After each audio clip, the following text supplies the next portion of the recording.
veio essa indagação e tudo mais, que é o uso de tala engessada após alguma cirurgia do joelho. O que acontece, gente? O joelho é uma articulação que precisa de movimento. O joelho é uma articulação central do membro inferior, então ele fica entre o quadril e o tornozelo. E o joelho ele precisa tanto dar suporte quanto mobilidade para o nosso corpo. Então o joelho ele vai sustentar o peso corporal e também vai facilitar a nossa movimentação no dia a dia, vai facilitar a nossa funcionalidade diária. O que acontece?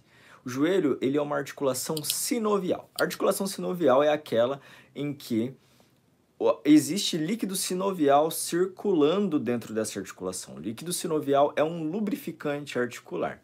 É como você passar óleo na dobradiça da porta. Você passa o óleo na dobradiça da porta para ela não ranger e ter um movimento mais harmônico. Assim funciona o líquido sinovial dentro da articulação do joelho. Então, caso tenha falta de líquido sinovial no joelho, essa articulação ela vai começar a ranger. E uma das coisas que impede a produção de líquido sinovial é a imobilização. A falta de movimento vai prejudicar a lubrificação da articulação, porque o movimento produz a liberação de líquido sinovial. Então, quando você se movimenta, quando você realiza o movimento daquela articulação, o líquido sinovial ele vai passar por toda essa articulação e será produzido ali dentro da sua articulação, tá? Então, qual é o grande problema de usar uma tala engessada num pós-operatório de joelho? Vamos pensar, a pessoa ela recebeu uma anestesia. Quando ela recebe a anestesia, o que acontece? Os sentidos do corpo dela, né, que geralmente é uma raquidural, ou seja, na região da cintura ali, a pessoa lá dentro do centro cirúrgico mesmo, ela perde movimento, ela perde sensibilidade. Tanto é que o anestesista ou a equipe, alguém da equipe que está lá, vai pedir para a pessoa tentar levantar a perna, por exemplo, após a aplicação da anestesia, e a pessoa não vai conseguir. Ela vai passar alguma estrutura, algum objeto na perna dessa pessoa e vai perguntar se ela sentiu alguma coisa, e ela não vai sentir, e isso é um sinal de que a anestesia pegou. Imagina só fazer uma cirurgia, abrir ali, fazer um corte gigante, e você está sentindo dor. Na verdade, você está tendo sensações. Provavelmente a dor vai ser alta. Então, o que acontece? Quando você faz a cirurgia, né, você recebeu anestesia, a sua musculatura ela fica inibida. Então, você perde a capacidade de contração muscular por conta da anestesia. E também por conta da anestesia, a sensibilidade ela pode ser diminuída no pós-cirúrgico. Então, essas duas questões são muito comuns no pós-cirúrgico.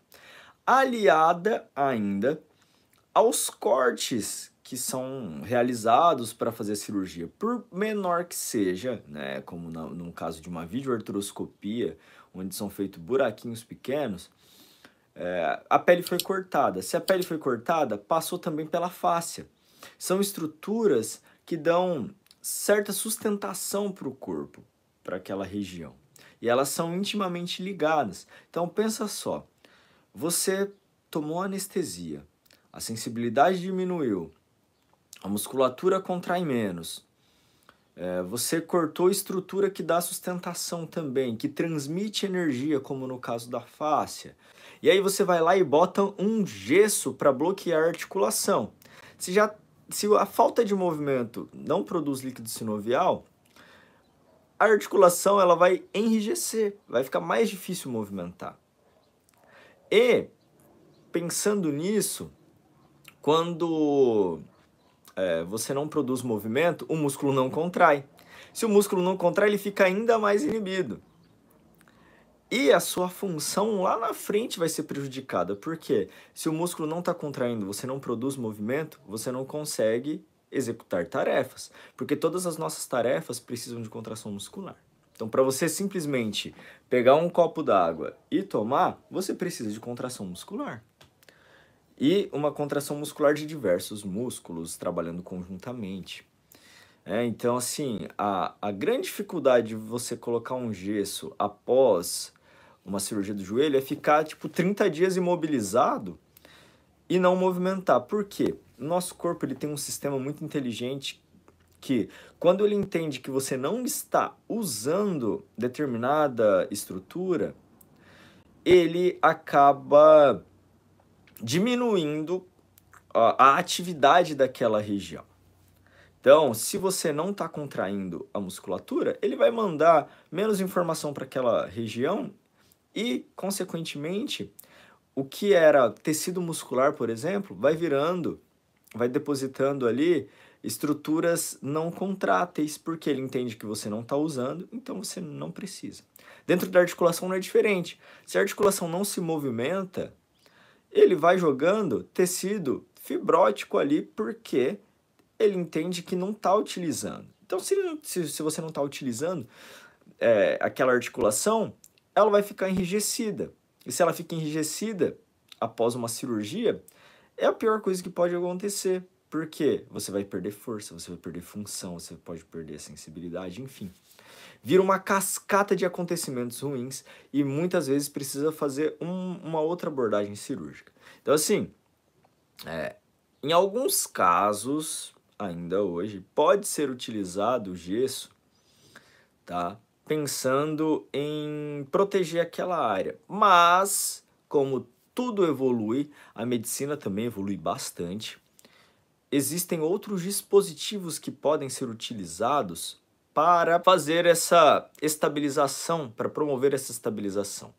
No caso do joelho, temos o brace, né, que é uma estrutura, tem um brace longo, tem vários tipos de brace, que é uma órtese, que é uma coisa que fica para o lado de fora do corpo. Né? Órtese é tudo aquilo que auxilia a alguma coisa, prótese é tudo aquilo que substitui. Então, uma órtese, ela vai auxiliar nesse processo de estabilização. Tem algumas órteses que permitem até, que elas limitam movimentos em alguns graus, isso é bem bacana. Então, assim, existe essa possibilidade. Então, se existe essa possibilidade, para que eu vou colocar um gesso? Essa é a pergunta que não quer calar. Então, pensando do ponto de vista de funcionalidade, a gente precisa rever alguns conceitos aí e pensar, será que realmente é necessário a utilização de gesso? Ou eu posso utilizar uma órtese para fazer essa mesma função? Com certeza no mercado existem boas opções de órteses, melhores até do que o gesso, apesar do gesso ser infinitamente mais barato, tá? Mas se você pensa que eu preciso dar mobilidade para o meu paciente, para que eu vou restringir? E aí é onde mora o perigo e muitas vezes a reabilitação não tem sucesso.